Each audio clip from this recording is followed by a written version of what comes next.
Bonjour et bienvenue sur ma chaîne. Dans ce tutoriel, nous allons voir l'installation de divers plugins que personnellement j'utilise et qu'éventuellement je conseille selon vos besoins. Donc pour ça, on va relancer notre application locale, notre site, on fait Start, donc il va lancer nos modules. Voilà, donc je peux lancer mon admin.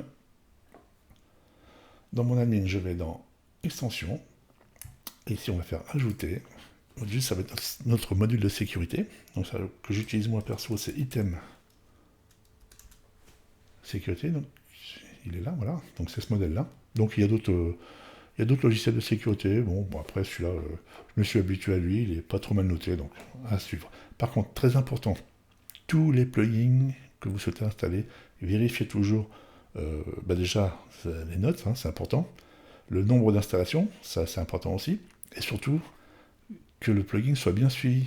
Hein, si là vous voyez date qui n'a pas été mise à jour depuis plus d'un an, voilà, au niveau sécurité, c'est assez moyen. Donc, il faut faire attention. Donc là, on va installer ce plugin. On va installer un plugin de cookies. Pour l'instant, c'est obligatoire sur le site. Donc là, on va prendre nos cookies 6. Moi, j'aime bien celui-là. Il y en a d'autres, hein, donc à tester. Bon, celui-là, il est très simple et il me va très bien. On va installer un plugin qui va nous servir à faire nos sauvegardes et éventuellement va permettre aussi de transférer votre site sur un hébergeur ou d'un hébergeur sur du local. Donc ça, je vous expliquerai ça un peu plus tard. Donc le plugin s'appelle WP Vivid, comme ceci. Donc c'est le premier là, 300 000 installations, installé. Et pour le suivant, on va installer SEO pour tout ce qui va être pour le référencement. Alors, en SEO, moi j'en connais deux. Rank Math et puis Yoast SEO. Bon, il y en a un troisième qui est là, qui est bien noté aussi, hein, 3 millions. J'ai jamais testé, je ne sais pas ce que ça vaut. Yoast, j'ai testé, j'aime bien. Bon, j'ai utilisé Rank Math parce que je me suis habitué à celui-là, on va dire. Donc, je dirais, on est sur des versions gratuites. Il y en a qui font un peu plus que l'autre. Voilà, mais du fait qu'on est sur les versions gratuites, de toute façon, le résultat sera, je dirais, sera pareil. Hein. Donc, après, c'est une question de goût. On les essaye. Le plus simple, c'est les essayer. Je ne vais pas vous dire que l'un est meilleur que l'autre. Je dirais qu'ils sont tous aussi bien. Après, c'est une question de convivialité, comment ils se présentent, et puis si on est plus ou moins à l'aise avec le produit. Je ne vais pas l'installer parce que là, en local, c'est pas nécessaire. Du coup, on va installer un cache aussi. Donc là, vous tapez cache. Moi, j'utilise WFast Cache. Je trouve qu'elle est très bien. Vous en avez Super Cache aussi qui est pas mal là. Et là, vous avez celui-ci là, qui est très bien noté, hein, avec 4 millions d'utilisateurs. Mais par contre, ce plugin-là nécessite une installation spécifique sur le serveur de chez votre hébergeur. Hein. Donc là, si vous allez dans le détail, je crois que c'est expliqué un peu plus loin. Donc ça sera à lire. Hein. Mais il faut qu'il y ait un module spécifique sur le serveur de l'hébergeur. Donc on les activera tout à l'heure. Donc maintenant, on va dans notre extension. Ici, on trouve nos plugins. On va activer Cookie. Donc il va vouloir faire un test. Hein. Il va vous dire qu'il y a des erreurs, ceci là. Bon, ça vous en fichez, c'est normal, ils veulent placer leur version payante. On va dans Cookie ici. Donc là, moi, je laisse tout ça par défaut. Le texte, vous pouvez l'améliorer si vous le souhaitez. Bon, là, texte du bouton OK, moi, j'aime pas trop. On va mettre j'accepte. Il faut donner aussi la possibilité aux utilisateurs de refuser. Donc maintenant, on va mettre refuser. Voilà. Et puis ici, un peu plus bas, on peut donc choisir le délai de conservation, d'expiration. Et là, on peut changer les couleurs du bouton et puis du bandeau. On fait enregistrer. On retourne dans l'extension. La partie sécurité. Donc on va l'activer. Alors moi, je laisse tout par défaut. Ça va très bien. Ici. Donc là, il vous propose que vous demande quel type de site vous utilisez. Bon là, brochure, ça correspond à site vitrine et site classique. Hein, donc on va rester sur brochure. On fait suivant. C'est pour moi. Là, je laisse tout ça par défaut. Suivant. Ici, je change rien. Je fais par défaut. Alors il existe des tutos un peu plus approfondis hein, sur internet qui explique en détail tout ça, à voir. Moi, je les ai regardés, par rapport à ce que j'en fais, ça me suffit très bien la version de base. Là, on va faire suivant. Donc, tout est bien activé, le force brute, le réseau est complet. On fait suivant. Suivant, je mets tout ça par défaut. Donc là, je laisse ça par défaut. Et je fais passer les groupes. Là, je fais recommander. Ici, ce que vous pouvez faire, c'est cliquer. Alors là, je suis dans une VM, donc c'est aucun intérêt. Donc là, vous faites vérifier l'adresse IP. Donc c'est votre adresse IP qui va apparaître et vous la faites ajouter dans la liste blanche, des comptes autorisés. Et vous pouvez en ajouter manuellement éventuellement. Donc on fait suivant. Là, c'est si vous souhaitez recevoir les emails concernant, je crois, des rapports. Ouais, c'est si vous souhaitez avoir les rapports d'éventuelles attaques. Il faut savoir que WordPress malheureusement est victime de son succès, donc il y a des robots qui sniffent en permanence les sites WordPress pour essayer de rentrer dans les comptes admin, d'où l'intérêt, comme je vous ai précisé sur le précédent tuto, éviter de mettre des mots simples et des mots de passe très simples. Surtout le mot admin à éviter, en général il faut l'éviter celui-là. Donc là vous pouvez avoir un rapport. Donc là moi je n'ai pas besoin, je vais faire suivant. Ici, là c'est pareil, vous pouvez laisser rentrer l'adresse mail, moi je le rentre pas, je ne l'ai pas mis perso. Par contre, ici, vous pouvez avoir plusieurs utilisateurs. Vous pouvez demander à ce que d'autres utilisateurs reçoivent également les rapports. Bon là, comme je suis tout seul, on va laisser comme ça. Poursuivre. Sécuriser le site. Donc là, je sécurise juste pour vous faire voir, mais ça n'a aucun intérêt en local. Tout de suite. Par contre, les plugins, vous pouvez toujours les précharger et les avoir le jour où vous faites le transfert sur votre hébergeur. Là, on fait terminer. Je vais sur le tableau de bord. Donc là, on pourra suivre l'activité d'éventuelles attaques.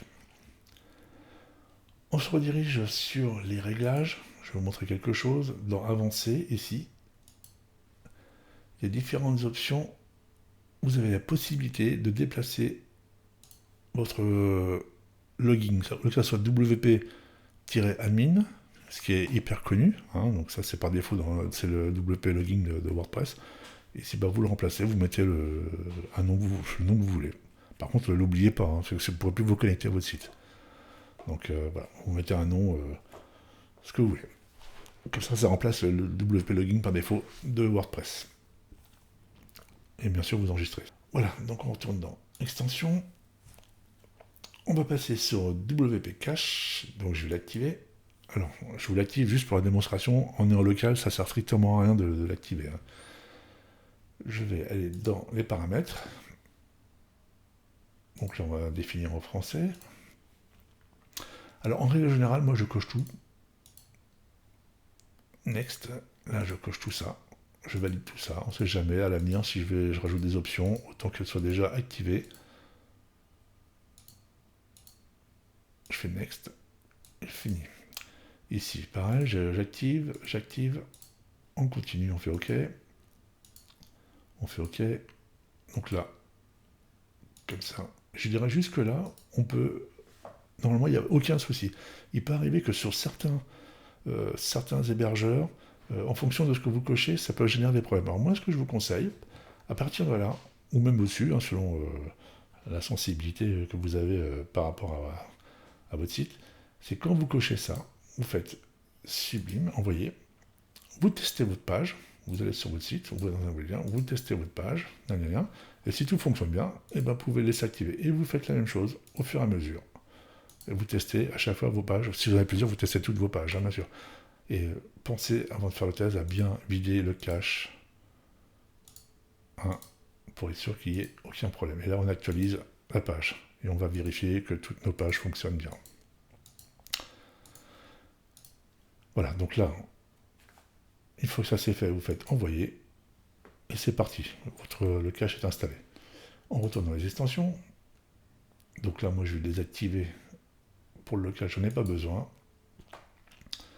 La sécurité en local, j'en ai pas besoin. Voilà. Et puis les cookies, vous voyez, ça se présente comme ça. Donc là, on n'aura plus qu'à accepter ou refuser. Donc on va l'accepter. On va faire ça comme ça. La partie sauvegarde. Alors ça, c'est très important. Il faut absolument installer ce type de produit. Il en existe d'autres, mais moi, c'est celui que je préfère. On va l'activer. Il est très simple à utiliser. Vous avez le droit à 3 sauvegardes gratuites. C'est-à-dire que si vous voulez en faire une quatrième, il faudra supprimer la première de la série. Donc ça, vous la supprimez, et puis vous pourrez refaire comme ça, à chaque fois, vous aurez le droit jusqu'à 3 maximum sauvegardes. Donc là, par exemple, moi je laisse tout par défaut, je lance une sauvegarde.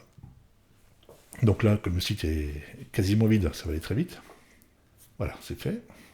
Une fois que ça c'est fait, donc on a une date de sauvegarde avec 1 heure, et je vous conseille, l'idéal c'est de faire une sauvegarde généralement avant chaque mise à jour, parce qu'on n'est jamais à l'abri d'avoir un souci sur un plugin, une mise à jour, et ça y est, on peut avoir un plantage. Donc avant de lancer des mises à jour, je vous conseille de faire une sauvegarde. Ça prend, vous avez vu, ça prend 2-3 minutes, même un site bien chargé, ça va très vite. Très important, pensez à télécharger votre backup. Pourquoi ? Parce que tout simplement, c'est que vos sauvegardes, elles sont sur votre site, chez votre hébergeur. En théorie, il n'y a pas de problème. Bon, on a vu ce qui s'est passé avec OVH il y a quelques temps. Voilà, en théorie, c'est très rare, mais bon, ça peut arriver. Donc c'est justement d'où l'intérêt de télécharger votre dernière sauvegarde. Parce que le jour où vous avez un souci, pour la restauration, ça sera très simple. Il suffira d'aller dans Téléverser, vous allez chercher votre fichier. Ici apparaîtra Upload, donc vous l'uploadez. Et après, une fois qu'il sera uploadé, dans Sauvegarde, il va apparaître en bas, et vous n'aurez plus qu'à faire restaurer. Et cette manipulation, elle est valable également pour le transférer votre site local chez un hébergeur. Faites au plus simple, vous importez, vous faites une sauvegarde et vous l'importez sur votre hébergeur. Donc à condition que sur votre hébergeur, vous ayez un WordPress de base installé et WP Vivid. C'est tout ce que vous avez besoin de mettre, parce que lui, automatiquement, il va remettre toutes les informations que vous aviez en local. Une petite chose que je peux vous montrer, c'est dans Réglages, ici, comme ça, ici. Éventuellement, si ça coince sur la tête des fichiers, vous pouvez l'augmenter ici, passer à 250, voire 300. Après, ça va être selon ce qu'autorise votre hébergeur. Donc là, il n'y a que les informations, vous pouvez les avoir que chez votre hébergeur. Mais en règle générale, 200, 250, ça passe. Ici, c'est ça que je vais vous montrer, il y a une petite option, nettoyer les images. C'est pas mal, ça permet d'analyser votre dossier média et voir si les images sont toujours liées à un article ou pas. Et éventuellement, si ces images, c'est des images qui sont dormantes, qui ne sont plus utilisées, il va vous faire tout un check d'images, vous les sélectionnez et vous pouvez les supprimer. Alors toujours pareil, avant de supprimer quoi que ce soit, on fait une sauvegarde, par sécurité. Voilà pour la partie plugin que j'utilise. Bon, il y en a d'autres, mais bon, je dirais en règle générale, il faut quand même essayer de ne pas trop charger en plugin. Ça permet quand même d'avoir un site qui reste assez performant. N'hésitez pas à vous abonner, à mettre un pouce bleu, ça permet de faire avancer la chaîne, et je vous dis à très bientôt pour un nouveau tutoriel. Merci, au revoir.